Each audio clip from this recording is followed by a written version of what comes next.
चलिए, तो काल सर्प दोष पे आज हमारी चर्चा हो रही है। काल सर्प दोष यदि वैज्ञानिक रूप से हम व्याख्या करें तो जन्मांक चक्र में राहु केतु की स्थिति जो है हमेशा आमने सामने की ही है, सभी लोग जानते हैं। ठीक है, राहु और केतु की जो स्थिति होती है सर्वदा आमने सामने होती है। तो समझ चाहूंगा नवीन जी, 1 मिनट के लिए बस। जी जी, कोई विप्र बंधु मुझे बता सकता है कि राहु के सामने केतु क्यों है, 7वें घर में ही क्यों आता है? मैं बताऊं भगवान, जी जी, जहाँ पे सिर होगा उसके अपोजिट तो उसका धड़ होगा ही। नहीं नहीं भगवान, आप गणितीय उदाहरण दीजिए आप। जी नहीं, गणित पता नहीं। चलिए, अगर मैं बता दूं, मैं कोशिश करूं भगवान। जी जी जी जी, जो पृथ्वी की जो पृथ्वी परिक्रमा करती है और वो चंद्रमा उसे परिक्रमा करते हैं, तो उस पथ में 2 जगह वो कटता है आमने सामने। तो एक तरफ राहु होता है, दूसरी तरफ उसके केतु होता है, ऐसा हमको बताया है। और कोई विप्रजन?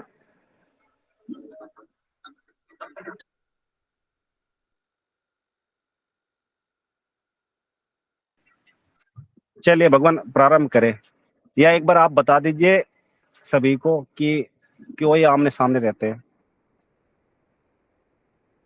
देखिए मैंने आपको पहले भी बताया था कि राहु से केतु सदैव 7वें स्थान पर रहते हैं। यदि राहु हमारे मेष में बैठे हुए हैं तो केतु की राशि जो है 7वीं होती है। सभी लोगों को जो है सो विदित है। ठीक है जी, और जी जी जी कुछ कहना है भार्गव जी? जी नहीं, मैंने समझ भगवान लिया। ये देखे, भूचक्र जो है ना वो 360 डिग्री का होता है, तो 180 डिग्री या 180 अंश पर हमेशा जो है ना राहु, और 360 पर केतु, या फिर 0 पर राहु और 180 पर केतु। ये इस तरह आमने सामने रहेंगे, क्योंकि 360 डिग्री का जो भूचक्र है उसके आधे में हमेशा रहेंगे।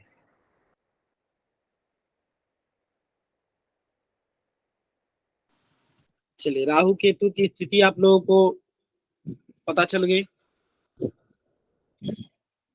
राहु केतु से सदैव 180 डिग्री यानी कि ठीक सामने। ठीक है, अब जो हमारा राहु की स्थिति है, ग्रह, राशि, अंश, कला, विकला, हमेशा आप लोगों को पता है कि जितने अंश पे राहु होते हैं उतने ही अंश पे केतु होते हैं। राशियां सिर्फ उससे 7वीं। ठीक है, 12 राशि हमारी। ठीक है, 12 राशियां हैं, तो 12 राशियों को जब हम 2 हिस्सों में बांटेंगे तो पहला हिस्सा 1 से 7वां पहला हिस्सा, और 7वें से पहला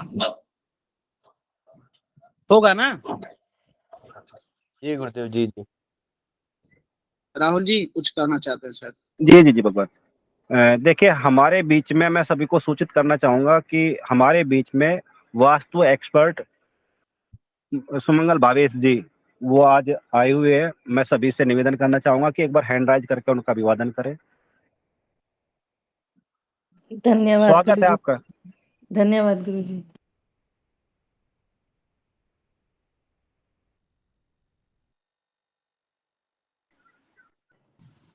स्वागत है महोदया कक्षा में आपका। धन्यवाद जी, धन्यवाद गुरुजी, धन्यवाद जी। मुझे टाइमिंग का पता नहीं था, नहीं तो मैं तो पहले ही जुड़ जाती। आज मैंने बाय चांस देखा मैसेज, तो इसलिए फिर मैंने ज्वाइन कर लिया। आपने टाइमिंग चेंज कर लिए? नहीं, 7 बजे से ही तो कक्षा निरंतर चल रही है अभी वर्तमान में। हाँ, पहले वो 8 बजे की हुआ करती थी ना, तो 8 बजे का टाइम नहीं सूटेबल था। मैंने आज अचानक देखा कि 7 बजे का टाइम है, तो फिर मैंने ज्वाइन कर लिया। धन्यवाद जी, आप सभी का धन्यवाद, बहुत बहुत धन्यवाद। चलिए, आपको बता दें कि सुमंगल जी आधुनिक वास्तु की बहुत ही अच्छी जानकार और प्रखर वक्ता भी हैं। यूट्यूब पे इनके जो है बहुत सारे वीडियोस आधुनिक वास्तु से जुड़े हुए हैं, जिसका आप लोग अवलोकन करके अपना मार्ग भी प्रशस्त कर सकते हैं। वर्तमान में हम अपने काल सर्प दोष के प्रसंग के अंतर्गत आते हैं। ठीक है, तो सभी को मालूम है राहु से केतु सदैव 7वें भाव या 7वीं राशि में। ठीक है, अब जो है यह राहु और केतु जो है आधुनिक रूप से इनकी व्याख्या करें तो कैसे करें। ठीक है, हम लोग राहु केतु की जो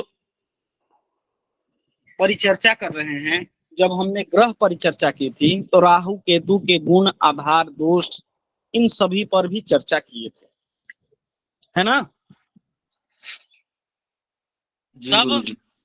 तब हम लोगों ने देखा था कि राहु और केतु जो है नेगेटिव जो है सो नेगेटिविटी थोड़ा सा क्रिएट करते हैं, मतलब नकारात्मक ऊर्जा के अधिपत्य कहिए, स्वामी कहिए बाकी ग्रहों के साथ में। यह भी क्रूर ग्रह। ठीक है, अब जब सभी ग्रह इनके मध्य राहु और केतु के मध्य में जब सभी ग्रह आ जाते हैं, तब अपना प्रभाव त्याग कर, ठीक है, अपना प्रभाव त्याग कर राहु जो है केतु के चुंबकीय क्षेत्र से प्रभावित हुए बिना कोई भी ग्रह जो है रह नहीं सकता है। मान के चलिए कि कुछ लोग यहाँ पर आधुनिक जो है सो जानकार भी होंगे, तो एक्सिस की हम बात करते हैं, है ना, क्षितिज की बात करते हैं। ठीक है, तो मान के चलिए कि एक ही क्षितिज में सारे ग्रह जो हैं अगर आ जाते हैं तो अपना प्रभाव जो है जो भी उनका रहेगा, लेकिन ये दोनों जो है एक क्षेत्र में बैठे हुए हैं। ठीक है, तो अपने प्रभाव के साथ साथ राहु और केतु इन दोनों के प्रभाव से, और सभी हम लोग जानते हैं कि जितने भी ग्रह हैं, अगर एक पिंड है, जत पिंडे तत ब्रह्मांडे, दोनों पिंड है, या भी जो है सो प्रकाशित दूसरे के ही प्रकाश से प्रकाशित स्वयं होते हैं, लेकिन इनके अंदर भी कुछ ऊर्जा स्टोर हो जाता है ना। तो राहु भी नेगेटिव ग्रह, केतु भी नेगेटिव ग्रह, दोनों की अपनी कोई राशि नहीं है। जिसका रूप धरते हैं उसी के राशि, उसी का गुण जो है सो बताना शुरू कर देते हैं, या उसमें जो है अपना जो है नकारात्मक ऊर्जा जो है भर देते हैं, है ना। तो सारे ग्रह यदि इनके ही प्रभाव में आ जाएं तो इनके प्रभाव से रहे बिना रह सकते हैं? बोलिए। राहु और केतु क्षितिज, उत्तरी क्षितिज पे जो राशि उदित होती है वही तो हमारा जो है सो लग्न निर्धारित होता है। बोलिए। और मान के चलिए कि किसी भी क्षितिज के अंतर्गत उत्तरी जी उत्तरी या पूर्वी? जी आपने बोला ना उत्तरी क्षितिज पर राशि जो उदित होती है वही लगन होती है। उत्तरी क्षितिज या पूर्वी क्षितिज? पूर्वी क्षितिज। हाँ तो भगवान उत्तरी हम यहाँ पर उत्तरी एक्सिस जो है सो बात कर रहे हैं कि मतलब पूर्व में जो है हमारी पूर्वी क्षितिज। अब यहाँ पर अब मैं आपको बोर्ड के माध्यम से यदि बताऊं, एक मिनट, थोड़ा सा 2 मिनट हमको समय दीजिए, बोर्ड के माध्यम से आप लोगों को कुछ बता। जी गुरु जी।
रिकॉर्डिंग बंद कर दे, थोड़ा देर रिकॉर्डिंग बंद कर दे आप लोग।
बोर्ड दिख रहा है आप लोगों को? जी गुरु जी। जी भगवान।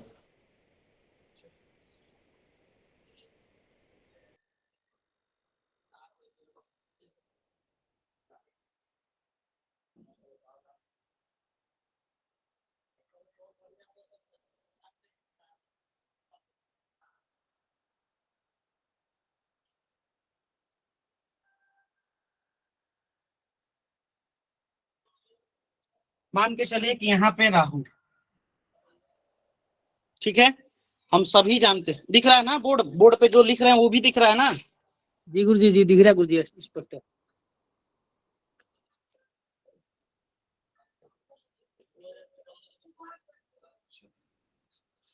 ये राहु है, यहाँ पर केतु। पूरे 30-30 डिग्री का पूरा जो है सो हमारा घर होता है, सभी को मालूम है ये। अब इसके दौरान राहु से केतु की ओर हम कहते हैं कि सारे ग्रह आ जाएं, सूर्य चंद्र मंगल बुध गुरु शुक्र जितने भी हैं सभी आ जाएं, ठीक है। तो ये काल सर्प दोष बनाता भी। पुनः ये बनिए, उसके बाद जो है सो आप लोगों को समझाते हैं कि राहु से केतु की तरफ और केतु से राहु की तरफ, ठीक है। दोनों अलग अलग चीज है, एक में बनता है तो ग्रह जो है सो मजबूत। आगे आगे बताते हैं। ये काल सर्प दोष, राहु और केतु इसकी हमेशा, अगर यह मेष है 2 3 4 5 6 और ये 7, पुनः 8 9 10 12, ये 12 भाव राहु और केतु का प्रभाव, राहु से केतु की ओर और केतु से राहु की ओर विस्तार से चर्चा करते हैं। तो ये दोनों जो हैं, दो पिंड के अंतर्गत सारे ग्रह यदि आ जाते हैं, ठीक है, सारे ग्रह आ जाए तो यह इसके प्रभाव से, क्योंकि ये दोनों नकारात्मक ऊर्जा के स्रोत है, नकारात्मक ऊर्जा के स्रोत, दूसरे की ही ऊर्जा लेते हैं लेकिन उसमें शुभत्व की जगह नकारात्मकता भरते हैं, गुण जो है उनका नष्ट करते हैं, उनकी शुभता में कमी लाते हैं, है ना? जी तो गुरु जी।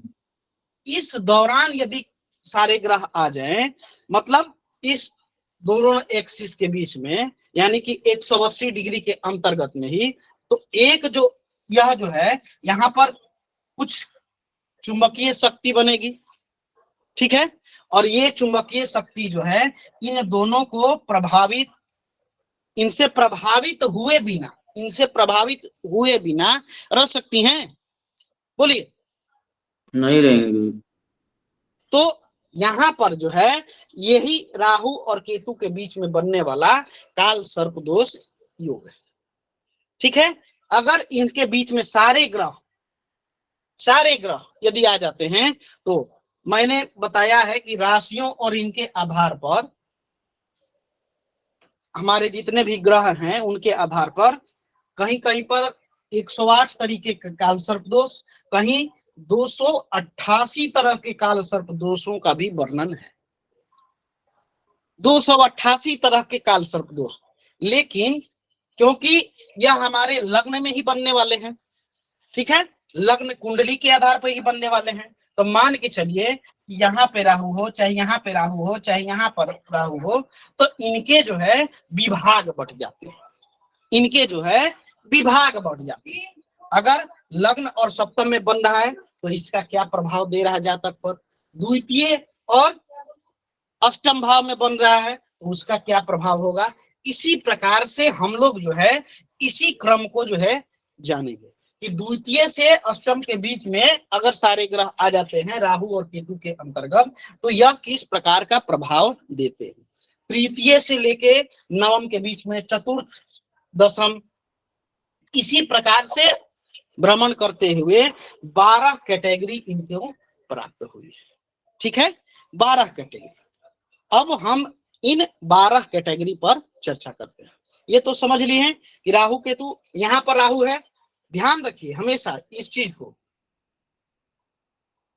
राहु यहाँ है तो केतु यहाँ पर होगा, ये चीज को एकदम निश्चित तौर पे जान लीजिए। अगर यहाँ राहु है तो केतु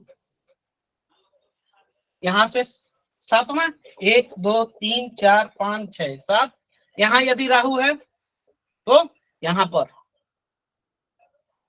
ठीक, इस एक्सिस के दूसरी तरफ, इस एक्सिस के दूसरी तरफ, इसके यहाँ पर इस घर के विपरीत ये जो लाइन जा रही है, ठीक इसके यहाँ पे इधर में राहु है तो आपको इस साइड में केतु रहेंगे। ये यदि लाइन है तो इस लाइन के ठीक ऑपोजिट में यहाँ पर केतु होंगे। इसी प्रकार से ये वर्गीकरण आप लोग जान लीजिए। अभी किन्हीं ने कुंडली हमको प्रेषित किया था, उसमें राहु और केतु को उन्होंने गलत तरीके से बिठाया था, ठीक है। कई लोगों को ये क्रम भी मालूम नहीं रहता है, तो इस क्रम को भी जान लीजिए। यहाँ पर 1 है तो यहाँ 2 होगा, ठीक ना। पुनः एक बार मैं रिपीट करता हूं, जो लोग नए हैं उनको भी थोड़ा सा कुंडली कम से कम कुछ परिचर्चा हो जाएगी, इस प्रकार से कुंडली बनती है। अभी देख रहा हूं कुछ नए चेहरे भी आए हुए हैं, ध्यान दीजिए इसको कैसे भरते हैं। और राहु केतु की स्थिति भी आप लोगों को स्पष्ट हो जाएगी। ये 12 भाव हैं और यही 12 भचक्र है।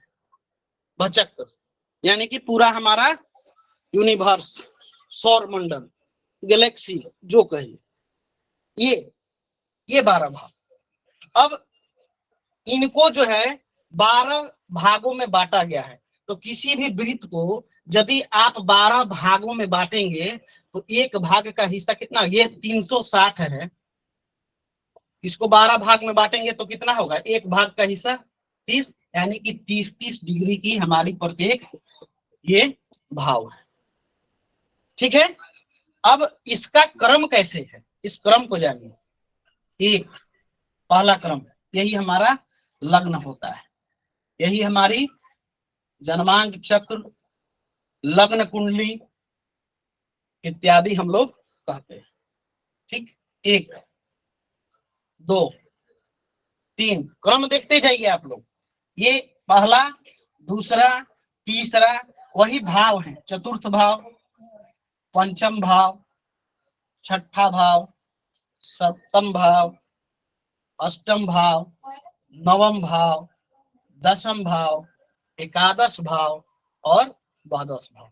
कल जो परिचर्चा हो रही थी, कल का एकादश भाव, यही एकादश भाव। जो लोग भाव प्रकरण पढ़े होंगे उनको ये ज्ञात होगा, इसको धर्म, कर्म, आय और व्यय, इन चीजों से हम व्याख्या करते हैं, है ना, व्यय, और ये है आय। इसी के स्रोत पे हम लोग कल परिचर्चा कर रहे थे कि आय का जो है सो इनकम कैसा होगा, दारिद्र होगा, और ये है छठा, ये है 8वां और ये 12वां भाव, यही 12 भाव। इसी पर कल चर्चा हो रही थी। ये छठा भाव, ये 8वां भाव और ये 12वां भाव, इसी पर चर्चा हो रही थी, है ना। जी गुरुदेव जी जी। इस एकादश भाव की अगर यह पीड़ित तो होता है, किसी प्रकार का नुकसान इसको जो है सो होता है, इस एकादश, अब जैसे यहाँ पर है, आपको बता दें कुंभ राशि, है ना, कुंभ राशि, ठीक है। कुंभ राशि के स्वामी कहाँ है, कौन है, शनि, ठीक है। जी जी अब इस राशि के स्वामी मतलब ये भाव यही पीड़ित तो हो गए, कहीं पर बैठे हो, कहीं पर बैठे हो और ये पीड़ित हो गए, तो गुरुदेव का क्या कथनाम था कि दारिद्र्य यदि बने। एकादशेष पीड़ित होगा, एकादशेष पीड़ित होगा तो कौन सा योग बनता है, बोलिए। दारिद्र्य योग। दारिद्र्य योग। एकादश या एकादश भाव के स्वामी यदि पीड़ित होते हैं तो यह कौन सा योग बनेगा, दरिद्र योग, दारिद्र्य योग, ठीक है। यह जो है आपको दारिद्र्य योग बनाता है, ठीक है। अब यदि एकादशेष 6ठे, 8वें, 12वें भाव में बैठ जाए तो क्या होगा, निश्चित रूप से उसके आय का जो स्रोत होगा वह क्या होगा, गलत मार्ग से आएगा, बोलिए। जी जी गुरुदेव। यही ना कहना था जिससे प्रश्न आ रहे थे, बोलिए। जी गुरुजी जी। जी एक बार और बोलना ये वाली बात। चलिए, यह है एकादश भाव। अब यहाँ ये पर जो जी विजेंद्र जी, ये लास्ट में बोला था ना, ये जो गलत रास्ते से पैसा आएगा, वो 3 भाव कौन से बताए थे? 6, 8, 12, 6, 8, 12, ये 3 भाव अगर एकादशेष पीड़ित हो जाए, कमजोर हो जाए, 6ठे, 8वें, 12वें भाव में बैठ जाए, ठीक है, कमजोर होके, ठीक है, तो यह क्या होगा, जी जी जी जी भगवान। तो यह जो है 6ठे, 8वें, 12वें भाव में बैठ के और एकादशेष पीड़ित हो जाए तो यह जो है दारिद्रता जो है सो ले आएगा। एक प्रकार से एकादशेष जो है सो पीड़ित हो जाए, कहीं पर बैठ जाए, एकादशेष पीड़ित है तो इसका मतलब जातक को दरिद्रता की ओर ले जाएगा। और यदि 6, 8, 12 भाव में एकादशेष बैठ जाए, 6, 8, 12वें भाव में एकादशेष बैठ जाए तो यह क्या करेगा, जातक गलत मार्ग से पैसा ले आएगा, है ना। एकादशेष 6ठे, भगवान जी 6ठे, 8वें और 12वें भाव में बैठता है तो कुमार्ग से पैसा ले आएगा, कुमार्ग से, ठीक ना, कुमार्ग से पैसे हाँ, को जो है। जी, अब ये समझ में आ गया। कल वाली बात समझ में आई, जी हाँ जी हाँ। चलिए अब चर्चा हम अपने आज के प्रसंग पर करते हैं। आज के प्रसंग पे, आज का प्रसंग है कि सबसे पहले राहु और केतु, ठीक है, ये 2 ग्रह, ठीक है। इसका क्रम जो लोग नए जुड़े हैं उनको देख लीजिए, क्योंकि बहुत ही जरूरी प्रकरण और इसके आधार पर कई प्रकार के शुभत्व फलों का जो है सो नाश होता है, ठीक ना। पंच महापुरुष योग इत्यादि में कितना हानि ले आते हैं यह सब आप लोगों को बताने वाले हैं। तो इसको पहले तो देख लीजिए कि 1, 2, 3, 4, 5, 6, 7, 8, 9, 10, 11 और ये हैं 12 भाव। तो आप इसको ध्यान में रखिए, क्योंकि इसी पर अभी जो है हम सारे चीजों की व्याख्या करने वाले हैं। तो ये अगर कंसेप्ट क्लियर नहीं होगा तो जो चीज बता रहे हैं वो क्लियर नहीं हो पाएगा। तो ये 12 भाव को आप लोग को जानिए। ज्योति मिश्रा जी हैं नई जुड़ी हुई, महोदया समझ में आ रहा है आपको, ज्योति मिश्रा जी गुरुदेव। ये भाव आप देख लिए कि इसको प्रथम भाव, देखिए हम जहां पर लिखा होगा वहां पर बोलेंगे प्रथम भाव, ये है प्रथम, और इसी को लग्न भी बोलते हैं, ठीक है जी। ये द्वितीय भाव है, ये तृतीय भाव, ये चतुर्थ भाव, ये पंचम, ये छठा भाव, ये सप्तम भाव, ये अष्टम भाव, ये नवम भाव, ये दशम, ये एकादश और ये द्वादश, यही कुंडली के द्वादश भाव है, ठीक है। और जी यह गुरुजी। प्रत्येक प्रभाव 30-30 डिग्री का होता है भचक्र के अनुसार, 30-30 डिग्री। और यही 30-30 डिग्री प्रत्येक राशियों का भी मान होता है। एक राशि 30 डिग्री, जिसको हम अंश से डिनोट करते हैं। ठीक है। और जो लोग नए जुड़े हैं बताइए, ये चीजें समझ में आ रही है ना? द्वितीय, तृतीय, चतुर्थ, पंचम, छठा भाव, बोलिए।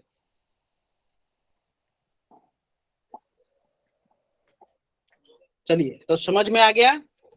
तो अब लिखना आप लोग प्रारंभ करें। ठीक है। जी गुरुजी। चलिए, अब जो है आप लोग प्रारंभ करें लिखना। किसी को कोई समस्या तो नहीं है ना? नहीं गुरुदेव, नहीं। हाँ, क्योंकि ये चीजें क्लियर होना आवश्यक था, क्योंकि आगे का जो प्रसंग है पूरा इसी पर हमारा काल सर्प दोष जुड़ा हुआ है। ठीक ना? गुरुजी विजेंद्र जी कुछ कहना चाह रहे हैं। जी प्रभु जी, बोलिए प्रभु जी। भगवान, ये राहु और केतु साथ में एक दूसरे से साथ में स्थान पर हैं, इनके एक साइड में सारे ग्रह आ जाएं तो काल सर्प योग अभी आपने बताया था ना? जी जी। अब इसमें अगर राहु, इसमें हाँ नहीं, इसमें अगर राहु और केतु के साथ भी ग्रह बैठे हों, सारे ग्रह एक साइड हैं, 7 में से 5 ग्रह एक साइड हैं, और एक एक ग्रह राहु केतु के साथ भी बैठा हुआ है, और एक तरफ का जो हिस्सा है कुंडली का वो पूरा खाली है, बाकी सब ग्रह एक तरफ है और राहु केतु के साथ में भी है, तो भी काल सर्प बनेगा क्या? हाँ भगवान, अभी इन दोनों पर हम चर्चा करने हैं, दोनों चीजों पर चर्चा कर रहे हैं। ठीक है। एक क्रम हम बताएंगे कि राहु से केतु की ओर जो ग्रह बनते हैं वह किस प्रकार से आपको फलीभूत करते हैं, और केतु से राहु की ओर जो ग्रह बनते हैं, मतलब सारे ग्रह आ जाते हैं, तो ये किस प्रकार का प्रभाव देते हैं। ठीक है। इन दोनों पर हम अभी चर्चा करने वाले हैं। सबसे पहले तो हमको यह देखना है कि राहु के साथ किसी अन्य ग्रह की युति है। राहु के साथ अगर किसी अन्य ग्रह की युति है तो यह युति वाले ग्रह, इनका जो बल होता है वह राहु से कम है या अधिक है, हमको यह भी देखना है। उसी प्रकार से केतु को भी देखना है कि केतु के साथ में यदि ग्रह है तो वह केतु के बल, मतलब वहां पर केतु कितना बलशाली है, कितना प्रभाव दे रहा है, किस भाव पर कितना प्रभाव दे रहा है, और उसमें यदि कोई ग्रह बैठे हैं तो क्या वो ग्रह केतु से अधिक बलशाली हैं, ठीक है, या केतु से कम बलशाली हैं। देखिए, दोनों चीजें होती हैं। एक, अगर केतु बलवान या राहु बलवान हो जाता है तो वह क्या करेगा, अपना जो है योगदान तो वहां पर देगा ना, वो तो नेगेटिव चीज है, वो तो नेगेटिव है, तो अपनी नकारात्मक ऊर्जा वहां पर ले आएगा। दूसरा, केतु का एक और काम है कि दूसरे ग्रहों के शुभत्व फल में यह जो है हानि करता है। अगर आप लोगों ने देखा कि अपने गुरुजी गुरु चांडाल योग बनाए, गुरु चांडाल योग के बारे में बताएं, तो गुरु चांडाल योग क्या है? राहु अगर दृष्टि भी डाल देता है गुरु पे और गुरु के साथ बैठ जाता है तो भी गुरु चांडाल योग का प्रभाव दिखता है। बोलिए। जी गुरु कितना शुभ ग्रह है, गुरु कितना शुभ ग्रह है। और हमने सूत्र एक बताया था कि कुर्वन्ति ग्रहा सर्वे जस केंद्रो बृहस्पति। यदि केंद्र में बृहस्पति हो और ग्रह विपरीत भी हो जाए तो भी जो है जातक को कहीं ना कहीं से उबार के एक रास्ता दिखा देगा। लेकिन वहीं पर देखिए कि अगर केंद्र में गुरु बैठ के राहु के साथ बैठ जाए या केतु के साथ बैठ जाए या कहीं से जो है उसकी दृष्टि पड़ती है तो गुरु चांडाल योग का निर्माण करती है। और यह कितना खतरनाक है, कितना अशुभ फल देने वाला है, इसके बारे में आप लोगों को बता दिया गया है। बोलिए। जी केंद्र में गुरु है तो कुछ किसी प्रकार का अरे ठीक है, गुरु अपना शुभत्व फल देने का बहुत अधिक प्रयास करेंगे, बहुत ज्यादा परिश्रमी बनाएंगे जातक को। मंगल के बारे में भी आपने देखिए कि कल अंगारक योग पर चर्चा हुई थी। अंगारक योग में मंगल के साथ में राहु की युति हो जाए, दृष्टि संबंध भी यदि हो जाता है तो यह जो है अंगारक योग का निर्माण करती है। और यह अंगारक योग जातक को परिश्रमी भी बनाता है, क्रोधी भी बनाता है ना। अमावस योग हो जाने पर जातक को जो है सो मानसिक बेचैनियां उत्पन्न हो जाती हैं। तो कहने का तात्पर्य है नकारात्मक चीजों का प्रभाव ऐसा नहीं है कि शुभ फलों को पड़ जाए तो वह जो है प्रभावहीन कर देगा, नहीं, वह उसके शुभत्व में कमी भी प्रदान करता है। ठीक है, इस चीज को हमेशा ध्यान में रखिए। और इसी के आधार पर यह काल सर्प दोष जो है आप लोगों पर हम यह जो है सो चर्चा कर रहे हैं, कितना प्रभावहीन है, किस प्रकार का जातक पर व्याधि मानसिक आघात जो है सो ले आता है, यह भी जो है सो हम लोग जानते हैं। अच्छा, राहु से पीड़ा जो है किस प्रकार से आता है, आप ग्रह परिचर्चा में आप लोगों को बताए हैं। ठीक है, आप लोग को मालूम है कि जन्मांग में राहु अशुभ स्थिति में हो तो जातक को कई प्रकार की मानसिक जो है सो व्याधाएं ले आता है। ठीक है, और इसके बारे में कुछ जो गुरुजी ने चर्चा भी की थी, किस प्रकार से हमको इसको बचना चाहिए। कस्तूरी, तारपीन, गजदंत भस्म इत्यादि चंदन इत्र मिला के स्नान करना चाहिए, बताए थे ना गुरुजी। राहुकृत पीड़ा के उपाय बोलिए।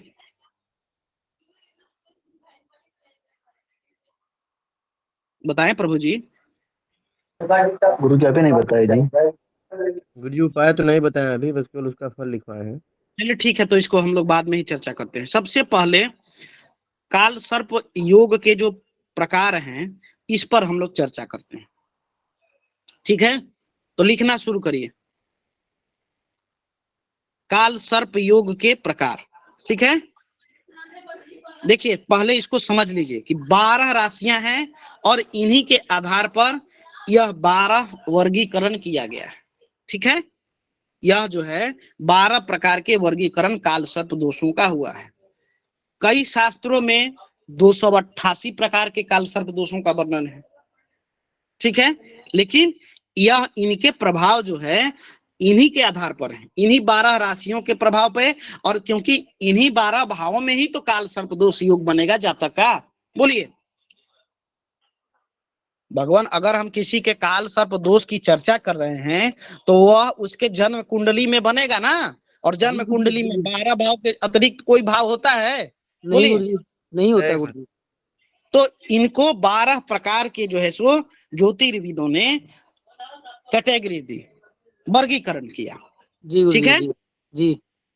अब देखिए सबसे पहला जो है अनंत काल सर्प योग, लिखिए 12 में सबसे पहला जो है अनंत काल सर्प योग। अनंत काल सर्प योग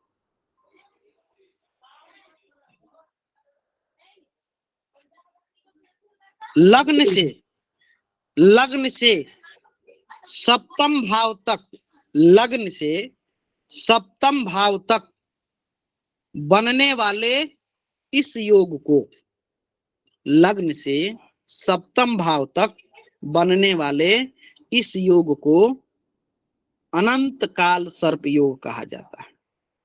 अनंत काल सर्प योग कहा जाता है। लग्न से सप्तम भाव तक बनने वाले इस योग को अनंत काल सर्प योग कहा जाता है। इस योग के कारण, इसका प्रभाव अब लिखिए, इस योग के कारण जातक को, इस योग के कारण जातक को मानसिक अशांति,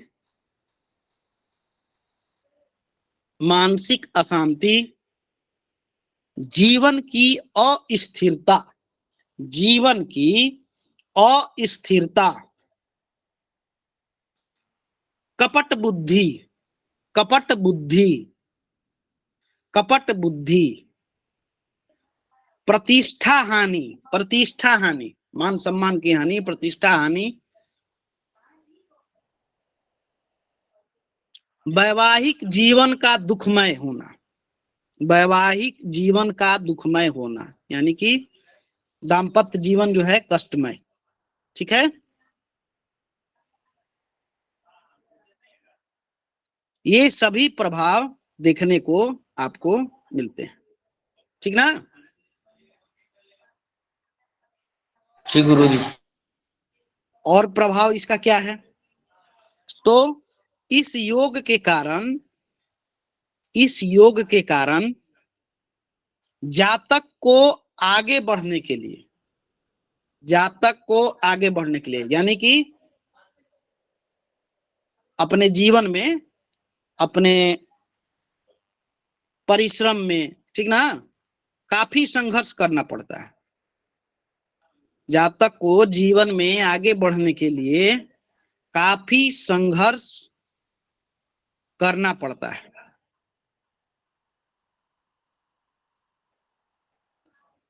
ऐसा जातक निरंतर मानसिक रूप से अशांत रहता है। फिर हम पुरानी चीजों को रिकॉल कर रहे हैं। लग्न जो है, लग्न से जातक के किन किन विषयों पर हम चर्चा करते हैं, बोलिए, बताइए मुकेश जी। सर गुरुजी उसके शरीर का, अंगों का, रंग रूप का। शरीर का, अंगों का, रंग रूप का। जो काल पुरुष के अंगों की व्याख्या की गई है, तो उसमें लग्न से किन किन विषयों का विचार करने के लिए बताया गया है। काल पुरुष का कौन सा अंग जो है लग्न से हम देखते हैं विशेष रूप से? सिर जी। सिर सर। मस्तिष्क हाँ। मस्तिष्क, सिर, है ना। अब देखिए कि राहु उस स्थान पर बैठा हुआ है और व्यक्ति को जो है सो मानसिक रूप से अशांत कर रहा है, तो कहीं ना कहीं काल पुरुष के उस अंग को जो है, यह जो है प्रभावित कर रहा है कि नहीं कर रहा है, बोलिए। जी गुरुजी, करेगा गुरुजी। तो यही सारी चीजें हैं भगवान, इसको ही हमको रिकॉल करते हुए अपने को देखना है, ठीक है। चलिए दूसरा, कुलिक काल सर्प योग। कुलिक काल सर्प योग। कुलिक काल सर्प योग। जी गुरुजी। हाँ बोलिए, बोलिए प्रभु जी। नहीं ठीक है गुरुजी, हो गया बोल रहा था। द्वितीय स्थान से कुलिक काल सर्प योग, द्वितीय स्थान से अष्टम स्थान तक, द्वितीय स्थान से अष्टम स्थान तक पढ़ने वाले इस योग को,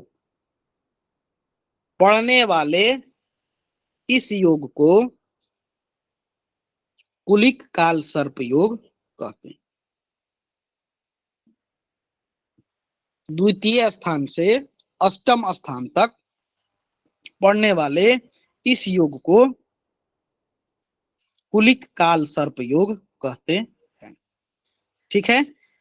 अब इसका प्रभाव, इस योग के कारण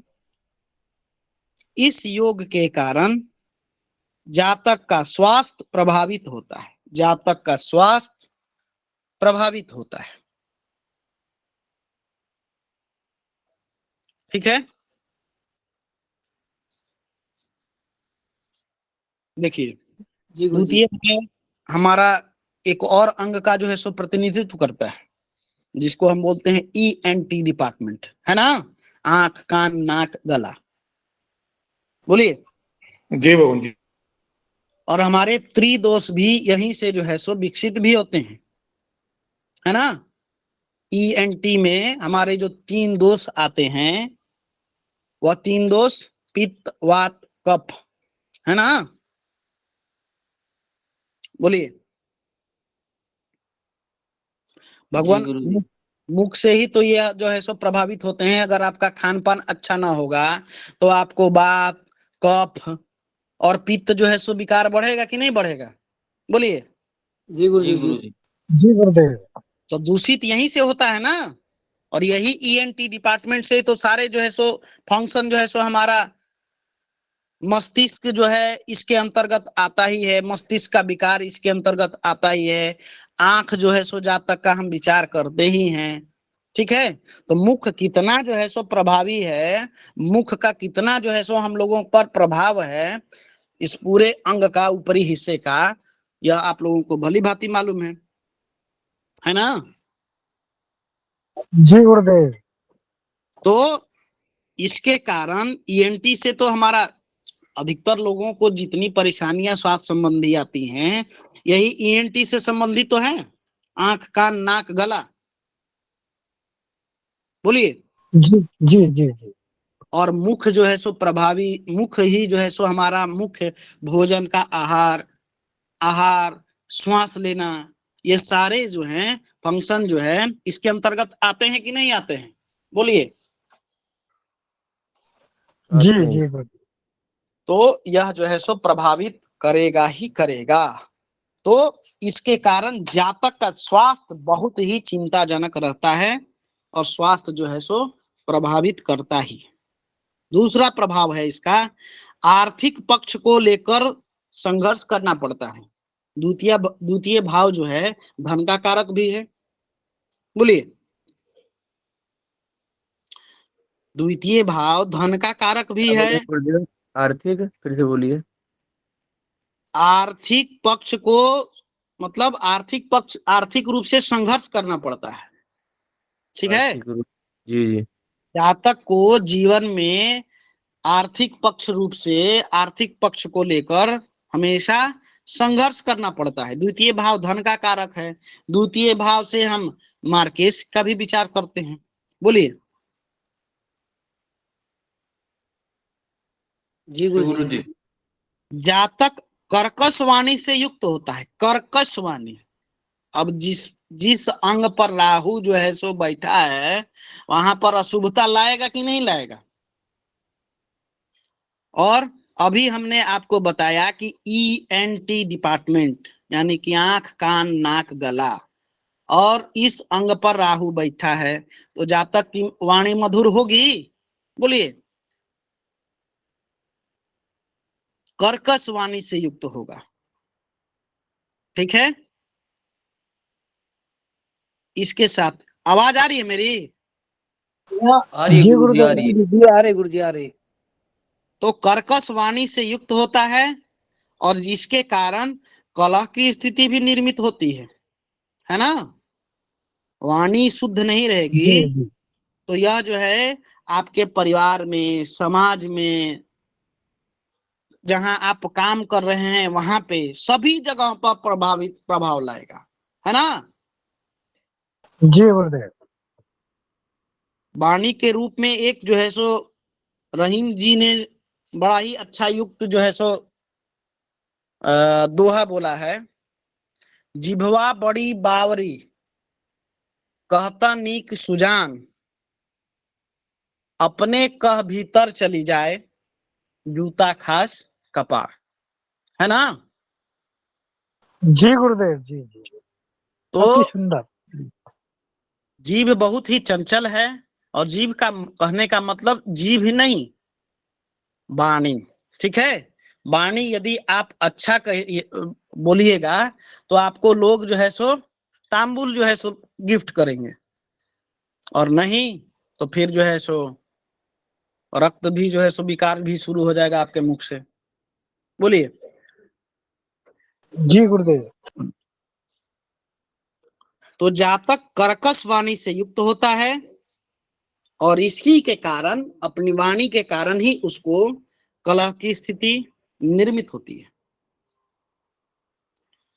पारिवारिक विरोध और अपजस का भागी भी बनता है। पारिवारिक विरोध एवं अपजस का भागी भी बनता है।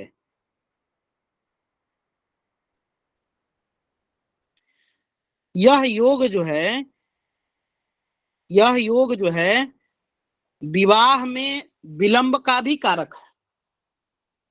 मतलब द्वितीय भाव से अष्टम भाव के बीच में अगर काल सर्प योग का निर्माण होता है तो विवाह में विलंब भी लाएगा और इसके साथ साथ ही विच्छेदक भी होगा। विच्छेदक मतलब समझ रहे हैं, अगर विवाह हो जाता है तो पति पत्नी जो है विच्छेदित रहेंगे, मतलब एक दूसरे से जो है दूर। समझ गए? जी गुरुदेव। कष्टमय दाम्पत्य जीवन। ठीक है।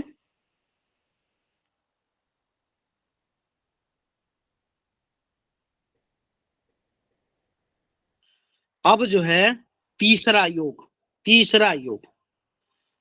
वासुकी काल सर्प योग।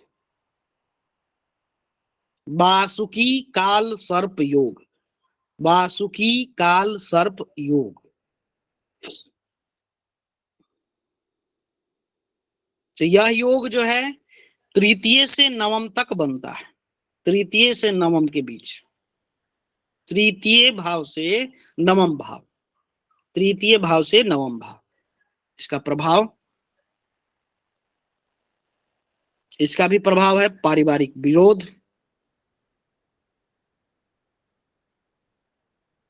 पारिवारिक विरोध,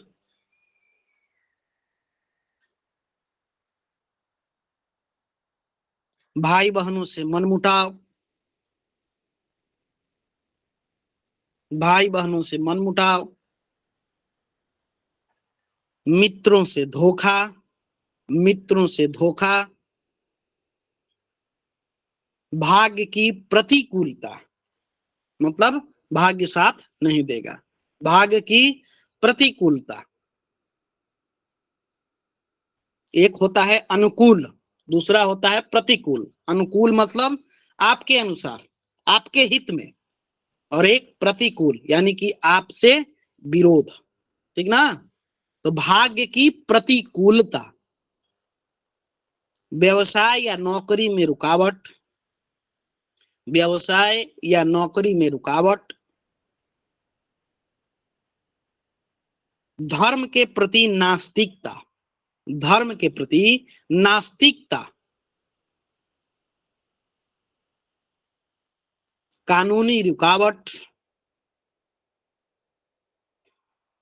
कानूनी रुकावट इत्यादि देखने को मिलता है। ठीक है। अच्छा, इसका जो है सो एक प्रभाव यह भी है कि जातक धन जो है जरूर कमाएगा, धन जो है अवश्य कमाएगा, लेकिन किसी न किसी प्रकार से बदनामी जो है उसकी होगी, अपजस जो है उसको होगा। ठीक है। जातक जो है यह योग के निर्माण से धन जरूर कमाएगा, धन अवश्य कमाएगा, लेकिन किसी न किसी प्रकार की बदनामी उसके साथ में जुड़ी रहती है। ठीक है। जातक को यश, पद, प्रतिष्ठा, इन सभी चीजों को पाने के लिए संघर्ष करना पड़ेगा, संघर्ष करना पड़ता ही है। ठीक ना? संघर्ष करना पड़ता ही है निश्चित रूप से।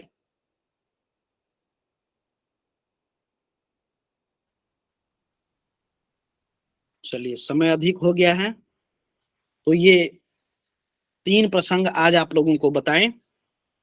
कल जो है निर्माण से संबंधित और भी चीजों की हम व्याख्या करेंगे। गुरुजी तीसरा वाला क्या है, क्या नाम बताएं इसका?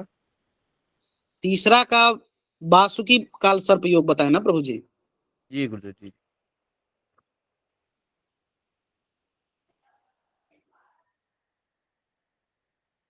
वासुकी काल सर्प योग। देखिए, पहला है अनंत काल सर्प योग, दूसरा है कुलिक काल सर्प योग, और तीसरा बताए आपको वासुकी काल सर्प योग। गुरुजी, जी प्रभु जी। गुरुजी अगर आपके आगे हो तो प्रश्नों का टाइम ले ले अब। बिल्कुल बिल्कुल बिल्कुल, 2-4 प्रश्न प्रभु जी। जी अभिजीत जी। जिनके भी प्रश्न है अपना हैंड रेज करिए गुरुजी, जिन भी परिजन का प्रश्न है हैंड रेज करिए। प्रणाम गुरुदेव जी। देखिए, एक चीज मैं बता दूं, प्रश्न पहले माइक को म्यूट कर दीजिए आप लोग। ठीक है, माइक को म्यूट कर दीजिए। कल मैं आप लोगों को जो जो चीजें बताने वाला हूं उस पर जो है सो अभी हम लोग चर्चा नहीं करेंगे। ठीक है। सबसे पहला जो है कल बताने वाला हूं कि ये जो काल सर्प दोष होते हैं वह किस प्रकार से बनते हैं। द्वितीय से नवम मैंने बताया, लग्न से सप्तम बताया, ठीक है। तो आप लोग यह ध्यान में रखिए कि ग्रहों की गति क्या है। राहु और केतु हमने सदैव बताया है आप लोगों को कि वक्री होते हैं। राहु और केतु सदैव वक्री होते हैं, यानी कि उनकी गति जो है वह जो है सो विपरीत होती है बाकी ग्रहों की अपेक्षा है, ठीक है। तो इन सभी चीजों को भी हम कल चर्चा करेंगे। दूसरा जो है राहु से केतु और केतु से राहु के बीच का जो बात बताए हैं इस पर भी हम कल चर्चा करेंगे, ठीक है। और जी गुरु जी। जो है काल सर्प दोष की और भी परिभाषाएं जो है आप लोगों को बताएंगे, ठीक है। वैज्ञानिक रूप से जो है सो हमने बताया आज, ठीक है। शास्त्रों में और किस प्रकार से इनका वर्णन है उसके बारे में भी चर्चा करेंगे, ठीक है। तो इन सभी चीजों के लिए आप लोग धैर्य रखेंगे और प्रश्नों को जो है सो उस हिसाब से आप लोग पूछिए। रिकॉर्डिंग बंद जी कर अभिजीत दें, रिकॉर्डिंग बंद कर दें, रिकॉर्डिंग बंद कर दें। चलिए अभिजीत जी अपना प्रश्न कीजिए प्रभु जी। सबसे पहले अभिजीत जी, उसके बाद में बाकी लोगों के प्रश्न लेंगे। गुरुदेव, ये कहने का तात्पर्य था मेरा कि लग्न से सप्तम भाव हो या तृतीय से नवम भाव जो भी है, वासुकी काल सर्प, अनंत काल सर्प जो भी बन रहा है, तो इसमें राहु लग्न में होना चाहिए या केतु भी हो सकता है? नहीं, राहु हमने बात बताया आपको, राहु से केतु की तरफ, केतु से राहु की तरफ ही नहीं, राहु से केतु की तरफ, जी ठीक है जी हाँ ठीक है, प्रणाम। नमो नमः। चलिए विजेंद्र जी। विजेंद्र जी कुछ प्रश्न करने वाले थे। नहीं, वो प्रश्न तो मैंने पहले ही किया था, फिर आपने बोला कल बताएंगे, तो फिर मैंने हैंड डाउन कर लिया अपना। चलिए ठीक है प्रभु जी। मैंने तो यही पूछा था कि राहु और केतु के बीच में या राहु केतु के साथ भी बैठे तो भी काल सर्प बनता है, ये आप कल बताओगे जब देख लेंगे। जी जी जी जी जी प्रभु जी। चलिए सुमंगल जी, सुमंगल जी। जी गुरुजी, नमो नमः जी। मैंने यही पूछना था कि शास्त्रों में जैसे बोला जाता है कि पहले तो ऐसा कुछ भी नहीं था, ये 8-10 साल से काल सर्प शुरू हो गया, तो बट आपने अब बोल ही दिया कि हम आगे चर्चा करेंगे इसकी शास्त्रों के बारे में। बट गुरुजी, मेरा दूसरा प्रश्न ये है कि नॉर्मल हम जब देखते हैं, साधारणतः देखते हैं, जहाँ राहु और केतु में बैठा होता है, मान लीजिए चौथे भाव में, 10 में या तीसरे, अभी आपने पहले और सॉरी पहले और 7वें में का बताया, दूसरे और अष्टम का बताया। गुरुजी, यहाँ पे जो राहु केतु, अगर हम काल सर्प से अलग बात करें तो यहाँ पे बैठे हुए दोनों ग्रह अपना वही प्रभाव दे रहे होते हैं जो आपने भी बताया, जैसे वैवाहिक जीवन में परेशानियां और धन की कमी नहीं होना, मतलब धन तो रहता है उनके पास। तो फिर काल सर्प दोष को हम लोग क्यों ऐसे मानते हैं, जबकि प्रभाव तो वही होता है? प्रभाव वही होता है, लेकिन इसके अतिरिक्त जो है हम लोग मतलब आप एक समझिए कि राहु केतु को यदि हटा देते हैं तो सभी ग्रहों का अपना अपना एक तो प्रभाव है, ठीक है जी। अब चूंकि राहु भी नकारात्मक ऊर्जा, केतु भी नकारात्मक ऊर्जा, ठीक है, तो एक तरफ जो है पूरी ऊर्जा जो है केंद्रित हो जा रही है इन ग्रहों के बीच में। दूसरा, राहु और केतु की जब बात करेंगे तो ये दोनों जो है क्रूर ग्रहों के स्वामी हैं, मतलब क्रूर ग्रह हैं ये। दूसरा, नकारात्मक ऊर्जा इनके अंदर भरी हुई है। दूसरी चीज जो है, यह देखने वाली चीज है कि इसके अतिरिक्त शनि, मंगल, ये दोनों ग्रह भी क्रूर ग्रह ही हैं, है ना, ये दोनों भी क्रूर ग्रह ही हैं। तो आप यह देखिए कि एक तरफ जो है पूरी की पूरी नकारात्मक ऊर्जा जो है शिफ्ट हो गई है, बोलिए, और एक जो है पूरा जो है सो किसी प्रकार से प्रभावहीन है, बोलिए। ये चीज भी है ना, शनि को जो है हम शुभ ग्रह तो नहीं मान सकते हैं, नहीं, क्रूर ग्रह है। सूर्य भी हमारे क्रूर ग्रह हैं, राजा हैं लेकिन क्रूर हैं, तो कुछ न कुछ जो है प्रभाव। मंगल हमारे सेनापति, ठीक, बुध हमारे युवराज हैं, तो बाकी जो हमारे ग्रह हैं वो सारे जो है कुछ न कुछ नकारात्मक ऊर्जा। अच्छा, राहु केतु यदि बैठे भी हैं तो किसी न किसी इन्हीं ग्रहों के स्वामी के जो इनकी जो राशियां हैं उन्हीं के अंतर्गत तो बैठे हैं ना। बोलिए, इनकी भी तो पंचम, नौवीं, 11वीं दृष्टि होगी ना जी तो उन ग्रहों पर पड़ेगी कि नहीं पड़ेगी? बोलिए। जी गुरुजी, यही तो मैं कह रही हूँ कि अगर साधारणतया भी अगर राहु पहले में और केतु साथ में हो तो वही प्रभाव है, और काल सर्प दोष अगर हम मान के चले तो भी वही प्रभाव है। तो फिर हमने काल सर्प दोष को क्यों उठाया हुआ है, मतलब ये पूछने का मेरा तात्पर्य है।